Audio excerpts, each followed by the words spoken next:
Одного погожого дня 1908 року професор Київського університету Володимир Карлович Ліндеман, не поспішаючи, прогулювався Київською вулицею. Назустріч йому так само не поспішаючи прогулювався його колега Василь Парменович Образцов у компанії з дамою. Підійшовши ближче, Ліндеман упізнав у супутниці Образцова свою дружину.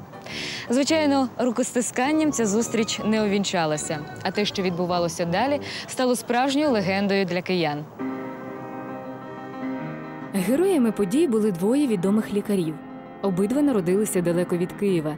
І обидва пройшли нелегкий шлях до міста, у якому їх звела гра долі. Попівка – це глухе село колишньої Вологодської губернії. Тому й парафія священика Пармена Образцова була нужденною. А для сім'ї з 6 дітьми цих коштів вистачало хіба що на хліб з водою. Тим не менше, Пармен навчав їх письму, а тітка – читанню. Особливо кмітливість помітили у Василя, тому й віддали його до церковної школи, а потім до Вологодського духовного училища. Проте гідного послідовника Пармен так і не дочекався. По закінченню училища Василь подався до Санкт-Петербурга, аби невдовзі прославитися кращим діагностом Російської імперії. У той час, поки Василь робив свої перші невдалі кроки, московська достойна сім'я Ліндеманів тішилася появою малого Володимира. Голова сім'ї Карл Ліндеман за походженням був німець та прийняв російське підданство і перейшов у православну віру. Він був професором зоології Петровської рільничої академії, тож шляхи для Володимира були відкриті. І у 1893 році він завершив навчання у Московському університеті, а вже через 3 роки захистив дисертацію. У 1901 році Володимир Карлович був обраний професором кафедри загальної патології Київського університету. У Київському університеті відбулася зустріч та знайомство двох геніїв медицини. На момент призначення Ліндемана Образцов вже 10 років працював на посаді приват-доцента. Як саме проходив шлях сина бідного священника до медичного визнання? 1877 року розпочалась російсько-турецька війна. У Вологді формували пересувний воєнний шпиталь. Образцова зараховують на посаду воєнного лікаря. Одним з його пацієнтів стає важко поранений генерал Михайло Іванович Драгомиров. Чимало зусиль доклав лікар, щоб подолати хворобу військового начальника. Проте Образцов не лише виліковує Драгомирова, а досягає того, щоб надалі поранення навіть не нагадувало про себе. Перед тим, як виїхати на воєнну медичну службу, Образцов влаштовує своє особисте життя. Купецька дочка Олександра Гущина стає його дружиною. Це була молода, красива жінка, справжня пара статному Образцову, який ніколи не залишався непоміченим у жіночому товаристві. А вже перебуваючи у службовому відрядженні, лікар отримує радісну звістку з дому, що 11 липня 1878 року в нього народилася дочка Наталка. Образцов мріє про хірургію, і саме в цій галузі медицини бачить своє майбутнє. По завершенню війни він успішно складає іспит на ступінь доктора медицини і від'їжджає до Німеччини для наукових занять.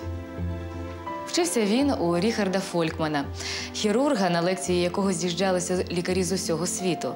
Образцову дуже подобалася атмосфера, яка панувала в аудиторіях професора. Фолькман ходив з келихом пива, розбавляв лекцію сарказмом та цитатами, а хід операцію малював кольоровою крейдою. У Німеччині Образцов легко та швидко проводить досліди з виникнення крові у кісному мозку, що стали основою його докторської дисертації.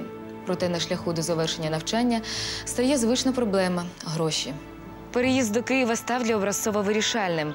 Разом з ним починається новий етап його життя. Василь Парменович починає займатися приватною лікарською практикою. І невдовзі його призначають завідуючим терапевтичного відділення в Олександрійській лікарні. Нині вона відома як Центральна міська клінічна лікарня. Слава про Образцова поширюється швидко, і він стає найпопулярнішим лікарем у Києві. Проте його головна мета – місце приват-доцента у Київському університеті – виявилася надскладною. Двічі Василь Парменович робив спроби отримати це місце, і двічі йому було відмовлено. Проте на допомогу приходить колишній пацієнт генерал Драгомиров. На цей час він займає посаду начальника Академії Генерального штабу Російської імперії. Заповітна мрія Образцова здійснюється. І, як виявилось, покладених зусиль вона була варта. На його лекціях збиралися не лише студенти, а й досвідчені лікарі. Оцінював студентів Василь Парменович надзвичайно строго. Лише найкраще ставали його подальшими учнями. Серед таких опинився і Микола Стражеско. Людина талановита і успішна. Він завоював у Образцова не лише довіру і повагу як професіонал, а й став його родичем, одружившись на дочці Наталці.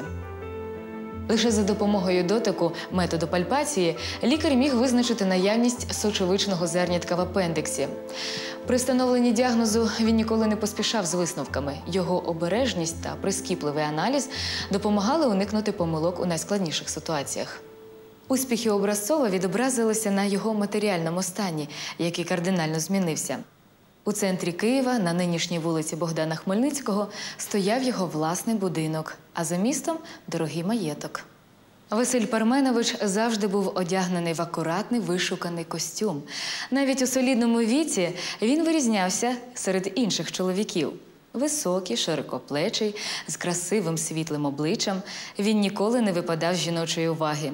Незважаючи на статус одруженого чоловіка, він став героєм неймовірної на той час історії.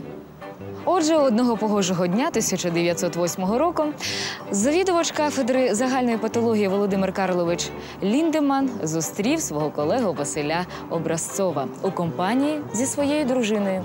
У тому, що їхні стосунки були більш ніж дружніми, сумніву не було. Але Ліндеман не кричав, волосся на голові не рвав. Словом, виставляти себе посміховиськом не став. Єдине, що при наступній зустрічі з Образцовим він викликав його на дуель. А зустріч відбулася під час вченої ради, що проходила у присутності самого ректора університету. Випадок безпрецедентний. Дуель на початку ХХ століття, та ще й між людьми такого рівня. Щодо Образцова, то на цей час йому було майже 60 років. Позаду 30 років подружнього життя, доросла дочка, онуки. Проте у своїх намірах щодо Варвари Володимирівни він був неухильний. У Образцова був слабкий зір. Стріляв він погано, та й досвіду у цій справі в нього практично не було. Натомість Ліндеман був чудовим мисливцем. Тож Василь Парменович був для нього чудовою мішенню. Київська влада розуміла наслідки цього двобою і допустити такого не могла. Кажуть, що пістолети для цієї дуелі купувалися спеціально в Москві. Аби уникнути трагедії, секундантом Образцова було призначено чоловіка, зріст якого сягав 2 метрів 15 сантиметрів. Один крок такого велетня дорівнює 2 звичайним крокам. Тож відстань між суперниками була вдвічі більшою. Секундантом Ліндемана був його учень. Він вправно підмінив кулі скрученими папірцями. Постріли пролунали, дуель відбулася. Проте трагічного кінця уникнути, на щастя, вдалося. Але Василь Парменович не зупинився. Невідомо лише, яким чином він отримав дозвіл церкви на друге одруження при наявності першої живої дружини. А от Ліндеман вирішив більше долю не випробовувати і розлучився з Варварою Володимирівною.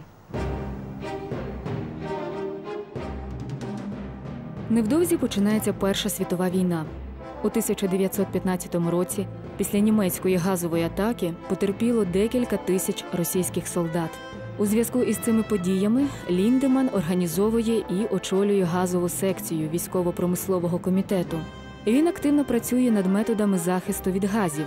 Його робочий день складає майже 18 годин на добу. У результаті Ліндеман розробляє протигазові маски. Задля експерименту він надягав ці маски на собак та саджав їх у скляну камеру.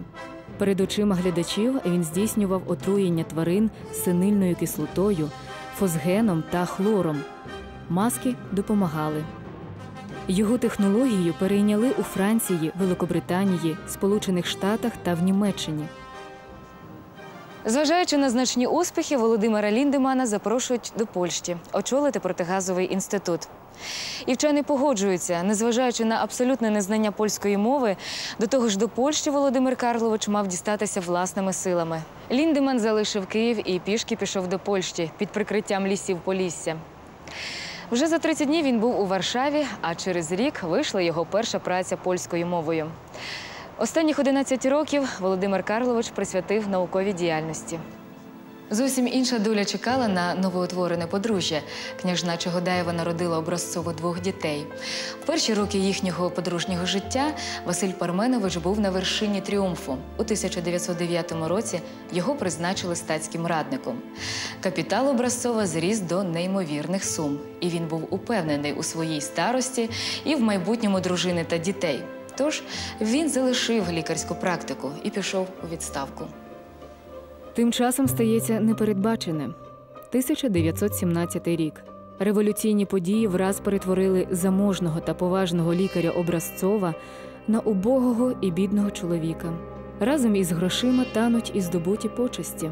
Майже забутий 1919 року він переносить інсульт та втрачає мову. Внаслідок неочікуваних важких подій у дружини Варвари Володимирівни почалися психічні розлади. Їхні діти були ще зовсім малими. Видатний лікар залишився зовсім самотнім. Свої останні дні Василь Парменович Образцов провів у лікарні для бідних при Покровському монастирі. Там він і був похований. А у 1934 році його прах перевезли на Лук'янівське кладовище.